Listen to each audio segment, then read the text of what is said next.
Hello my beautiful friends, my name is Alexandria and welcome back to my channel. So today I'm going to be sitting down and talking about the books that I am planning on reading in the month of May.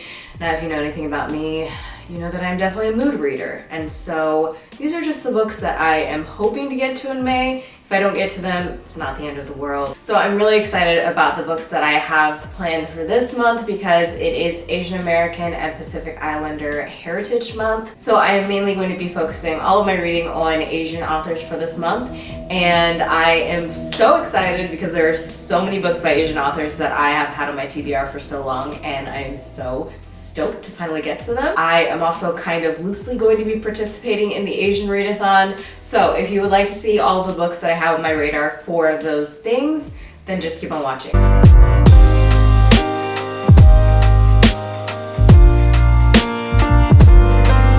Like I said, I am going to be loosely participating in the Asian readathon. I will put all of the prompts for the Asian readathon down below, as well as with Cindy's announcement video explaining everything that's going on. There's like giveaways, of course there's different prompts, there's a lot of stuff that's happening, and it's very, very exciting. I'm not sure exactly what every book is about that I have on my list, and so I'm not sure which ones are going to fit the prompts. So I'm going to be filming reading vlogs throughout this month, so I will keep you posted on which books I decide to use for each prompt, and then also at the end of the month when I do my wrap up, I will let you know that as well. Alright, so I had to stop myself from continuously adding books, not only to my list of books that I want to read this month, but also to the books that I have been ordering from the library. I've been ordering a lot of books from the library for my child because we homeschool, and so our library is back open and stuff, and so we have been getting a ton of books. They're all over the floor right now.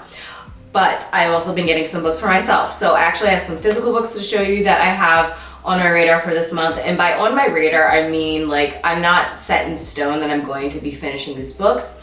The physical books I'm most likely going to finish because I have them physically, but the other books that I will be telling you about are just ones that I have in my brain as something that I'd like to pick. And I tried to pick from a lot of different genres, a lot of different countries that the authors are from and stuff, because that is one of the criteria for the prompts for the Asian readathon. I'm a mood reader, but I've been extremely moody lately, and so I feel like I need to have a very vast range of books to choose from throughout this month so I don't get bored and so I don't get into a slump. There are a couple of books that I am rolling over from last month that I didn't end up finishing and just going to read this month. So one of the books I actually just finished. It's like the 6th of, oh no, it's the 7th. It's the 7th of May now, so I did actually finish one of the books that I was planning on reading, and this is not by an Asian author. Actually, all of the books that I have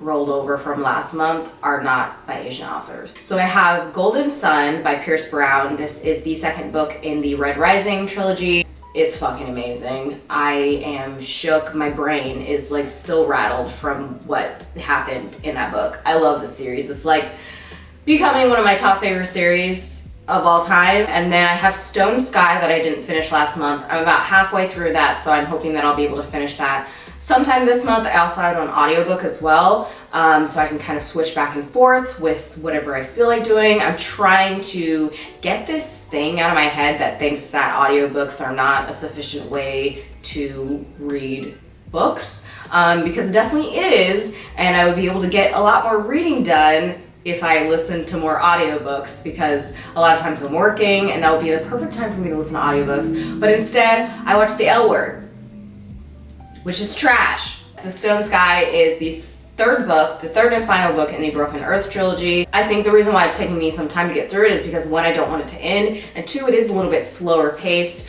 than like Red Rising or Golden Sun in that trilogy, but I am going to finish it. This is a manga about two girls who are named Nana, and they're very different, but they end up becoming friends, and I'm assuming they get into some kind of shenanigans. There's like sex, drugs, rock and roll, something like that. And so I'm really excited to read this, but I just haven't gotten to it yet. So I'm trying to be strategic about the way that I'm reading this month, because I want to make sure that I'm getting the most out of my reading. And like I said, I have been very moody, so I'm trying to read like heavier or longer books, and then in between that I'll read like a romance or something a little bit smaller like a manga or a graphic novel or something like that. So I'm excited to get to this one. I'll go ahead and go through my physical books. This one is not by an Asian author, but I did finally get this from my library. I had ordered it like I think in March because I was going to use it for the Tinkerbell Pixie Hollow readathon, but it ended up not becoming available until now. But this is Winter's Orbit by Everina Maxwell, and this is supposed to be like red, white, and royal blue, but in space. And holy shit, that sounds fucking amazing. So hopefully I'll be able to get to this month. This is not like super high on my priorities, but since I do have the physical copy, I would like to get to it.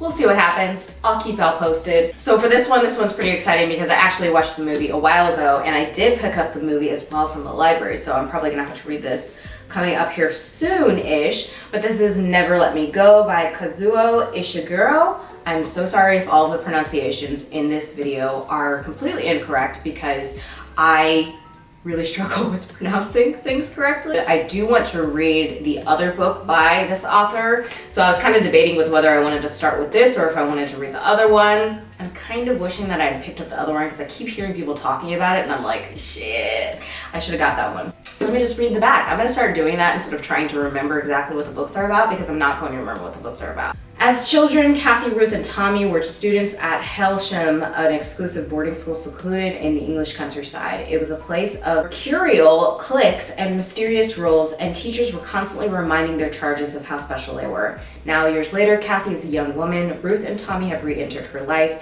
and for the first time, she's beginning to look back at their shared past and understand just what it is that makes them so special, and how that gift will shape the rest of their time together. I'm excited to get to this.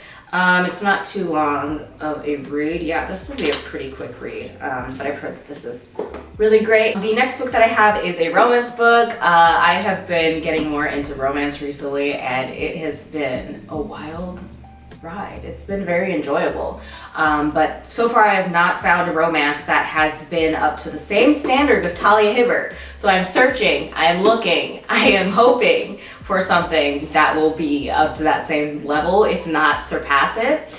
So here I have The Trouble with Hating You by Sajni Patel. Laya Thakar is a successful biochemical engineer, takeout enthusiast, and happily single woman. The moment she realizes her parents' latest dinner party is a setup with a man they want her to marry, she's out the back door in a flash. Imagine her surprise when the same guy shows up at her office a week later, the new lawyer hired to save her struggling company. What's not surprising, he's not too thrilled to see her either after that humiliating fiasco. She'll do anything to avoid marriage, even if it means giving up the perfect guy. I'm hoping that it will give me what I need, because I need it. And so hopefully it'll give me that. And then the next, or the last physical book that I have is Ace, What Asexuality Reveals About Desire, Society, and Meaning in the Meaning of Sex by Angela Chen. This book is so beautiful. I took a picture of it the other day when I was at the library, and wow, oh my god, it's such a beautiful book. I want to have this in my library, but I am really excited about reading this. I've heard a lot of really good things from a lot of people about this book.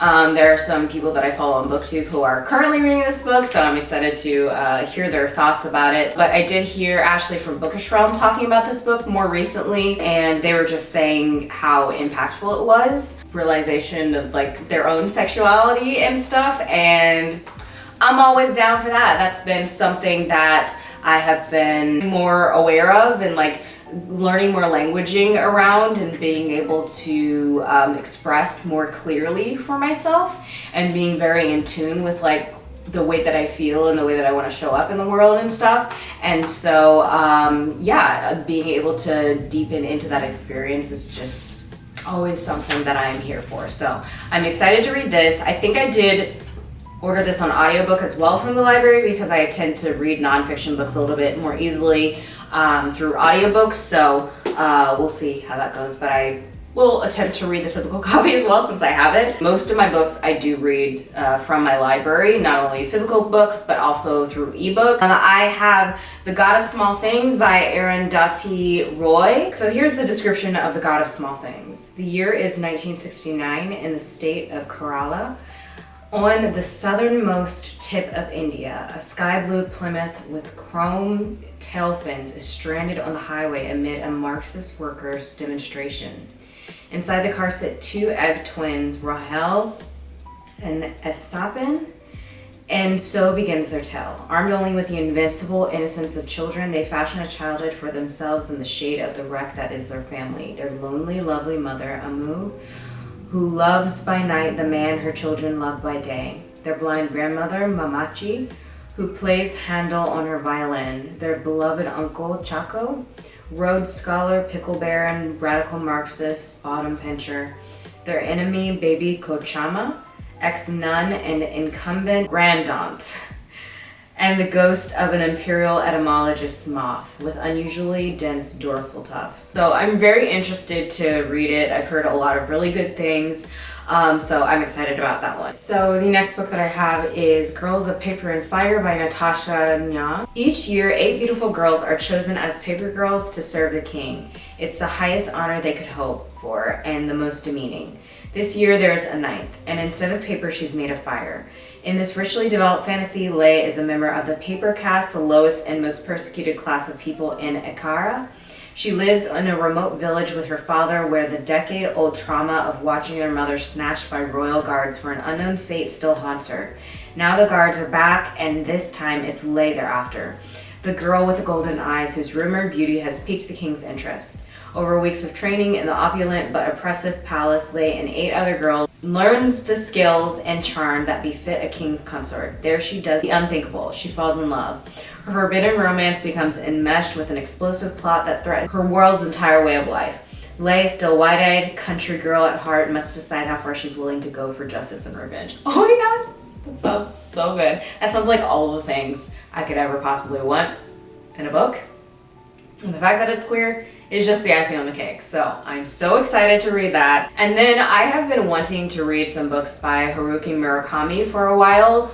He is a Japanese author and I've heard a lot of really good things about him. I was trying to figure out which book to start with because I heard that Norwegian Wood might be good to start with. I decided to ultimately go with Kafka on the Shore because it was available as an audiobook from my library. Kafka on the Shore, a tour de force of metaphysical reality, is powered by 2 remarkable characters.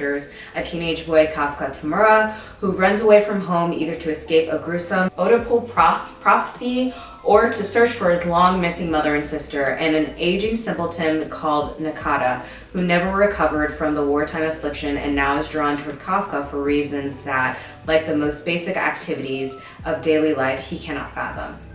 Their odyssey, as mysterious to them as it is to us, is enriched throughout the vivid accomplices and mesmerizing events. Okay, I'm not gonna read anything else, but this sounds so good. I just read like a very small like snippet of it on the Libby app before I ended up choosing it, and it sounds so good. It sounds like there's like some magical realism and stuff, and wow, I'm very excited to read that one. The next book is the book that I'm actually currently reading. I believe this is a romance novel, like a historical romance. This is by Jenny Lin. Jeannie. And this is called Butterfly Swords. So it says, during China's infamous dynasty, a time awash with luxury yet littered with deadly intrigues and fallen royalty, betrayed Princess Ai Li flees before her wedding. Miles from home with only her delicate butterfly swords for her defense, she enlists a reluctant protection of a blue-eyed warrior. Battle-scarred, embittered Ryan has always held his own life at cheap value. Eileen's innocent trust in him and honorable, stubborn nature make him desperate to protect her, which means not seducing the first woman he has ever truly wanted. I am looking forward to reading this. This doesn't have like the best rating on Goodreads, but I don't really read romance for the good ratings. The last book that I have on the Libby app is On Earth We're Briefly Gorgeous. This came available on Libby as an audiobook because I wanted to possibly switch or use simultaneously while I have the physical book too. I got this sometime last year? No, maybe it was 2019. I don't really remember, but I did start this. I found myself very triggered by the content matter, and so it was really hard for me to get into it. Also, the author is a poet, I believe, and so the languaging that was used throughout this book was a little bit difficult for me to grasp at the time. And so I am going to get into it again. I've heard that it's a very heavy storyline. I've heard it's along the same vein of like A Little Life. Like emotionally it's kind of along a similar vein, but I've heard that it's extremely beautiful and the cover is so beautiful, and I really want to get to this. And of course this is the perfect month. It says, "On earth where baby gorgeous is a letter from a son to a mother who cannot read." And that's pretty much all that I'm going to say about it. I'm very excited to get to this. I think this is going to be probably a challenging read, but I think that it's going to be challenging in many ways, but also in a really good way for me too. Also, if you can hear them mowing the lawn outside, I am so sorry. But it is what it is. I do have the Hina Wars as well. This author has another book that's coming out, I believe, sometime this month that I wanted to read, but I realized that the author also wrote the Hina Wars, which I've been wanting to read as well. So I figured I would go ahead and put that on hold, and if it becomes available this month, then I'll go ahead and read that. Also, I have on hold Wicked Fox by Kat Cho. Then I have Kim Ji-young, born 1982 by Cho Nam-ju. I've heard a lot of really good things about this, but this has a hold of over 6 months, so we'll see when I actually get to that one. Actually, I have 25 books by Asian authors that I was just like, I was watching a bunch of videos and looking at a bunch of lists, and I was just compiling I had to stop because I was like, I have too many to choose from. I'm just gonna quickly go through these. Some of these are the ones that I've already mentioned. So I have the Kiss Quotient, which is a romance novel. I've heard a lot of really good things about this. The author did, I believe, write another book, The Bride Test, I think that's what it's called. But I've heard so many people talking about these romance novels for such a long time, and so I need to read them. I have The Ones We're Meant to Find. I have Yoke, which I've heard a lot of really good things about. I believe this is about a sister or two sisters, and one of them ends up being diagnosed with cancer, and so the other one has to take care of her, and I guess it's about kind of their relationship. But that has also been talked about very highly by a lot of booktubers that I very much trust their opinions on books. And so yeah, I definitely have that on my list as well. This was actually on my TBR a couple months ago, but I didn't end up getting to it before I had to return it to my library. It is Know My Name. Chanel Miller wrote that, Know My Name. So this is about Chanel Miller's experience being the victim of sexual violence. I think I just wasn't in the right headspace to read it at the time, but I would love to get to it. That's one of the prompts for the Asian Readathon, is to read a nonfiction book by an Asian author. I also have Arsenic and Adobo. This is a new release, I believe, and this is about a girl who works at like her family's restaurant, I think, and her ex-boyfriend comes in and he ends up dying, and they think that she's responsible for murdering him. And so it sounds really wild and very exciting, and sounds like something that I would very much enjoy reading. I have The Forest of Stolen Girls. I have Everything I Never Told You. This is by Celeste Ng, and she also wrote Little Fires Everywhere, which I would like to read as well, but I was a little bit more interested in this one. I have Darius the Great Is Not Okay. I have The People in the Trees. That one sounded really intriguing. I also have Pachinko, which I've heard a lot of amazing things about. I've also heard that it's very long. It goes through like different generations, and so that makes me so excited to read it, and I've had it on my list for a minute. And so I would love to get to it. I'm just not sure if I'll be able to this month because it is a little bit on the longer side, but I do have that on my radar as well. I have The Joy Luck Club. I have Aru Shah and The End of Time. I know this one is a middle grade book. I was actually thinking about reading this with my child as well, so I did order that for my library, so we may read that together. Before the Coffee Gets Cold, I actually have this. I think it's available on audiobook on Audible, just like included with like an Audible subscription, so I may try to get to that. If not, I think it's also available on Hoopla, so I may read that one as well, which I think is about like some kind of cafe where like you sit in a certain chair and then you can like time into like the past or the future, and that sounds really cool, so I would like to read that. And then the last book that I have is Frankenstein in Baghdad, and this one is something that I've heard a lot of really good things about, specifically from Emma from Emmy. She was like raving about it. I haven't read the original Frankenstein, but I figured this may be like a good kind of segue into it. I had no idea that Frankenstein was written by a woman. I had like no interest in reading it whatsoever. But then I watched the movie Mary Shelley with Elle Fanning, because I watched every movie with Elle Fanning and Dakota Fanning. So it made me more interested in Frankenstein itself. And then I heard Emma talking about Frankenstein in Baghdad and how amazing it was. It's basically about this man who goes around like taking body parts and like putting them together. That's like a very basic description of what the plot is, but it sounds really good and very impactful and very powerful. That is all of the books that I have on my TBR for the month of May. I know that it is very hefty, but like I said at the beginning of this video, I just wanted to give myself a good variety of things to choose from. Obviously, we all know all of the atrocities that are happening towards Asian Americans and people of color in general in this country, but specifically right now focusing on Asian Americans, and it's absolutely terrible. And I think bringing awareness is extremely important, and it doesn't matter how many times you hear it in somebody's video. Repetition is an important piece of making a change and making progress, and so I'm here to bring awareness to that as well.